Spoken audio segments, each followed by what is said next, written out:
ज़कात निकली तो बहुत, पर लेने वाला कोई नहीं। क्या ऐसा भी कभी हुआ है? आज भी हम ज़कात निकाल रहे हैं, लेकिन उसको लेने वाले बढ़ते ही जा रहे हैं। तो सोचिए ये कैसे हुआ? तो हम आपको ले चलते हैं खलीफा हजरत उमर बिन अब्दुल अजीज के मुबारक दौर में, जहां उनकी ज़कात से जुड़ी 3 पॉलिसियों की वजह से सिर्फ 2 साल के अंदर कई इलाके ऐसे हुए कि जहां कोई ज़कात लेने वाला नहीं बचा। पहली, उन्होंने ज़कात के पूरे सिस्टम को ट्रांसपेरेंट बनाया और उसे पूरी ईमानदारी से इम्प्लीमेंट किया, ताकि ज़कात ठीक ठीक जमा हो और उसका एक एक पैसा मुस्तहिकीन तक पहुंच सके। दूसरी, उन्होंने अपने ज़कात ऑफिसर्स को हिदायत दी कि जिस इलाके से ज़कात जमा हो उसी इलाके में उसे तकसीम भी किया जाए, जब तक उससे ज़्यादा ज़रूरत किसी और जगह ना हो।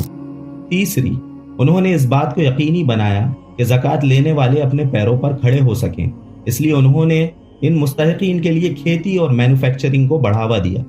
साथियों, यही गोल्डन पॉलिसीज की रोशनी में ज़कात सेंटर इंडिया पिछले 3 साल से मुल्क के 20 शहरों में काम कर रहा है और भोपाल भी उसी की एक कड़ी है। ज़कात सेंटर इंडिया भोपाल शहर से ही ज़कात इज्तिमाई तौर पर कलेक्ट करता है और शहर ही के मुस्तहिक लोगों में बैकग्राउंड वेरिफिकेशन के बाद तकसीम करता है, जिससे उन्हें अपने पैरों पर खड़ा किया जा सके।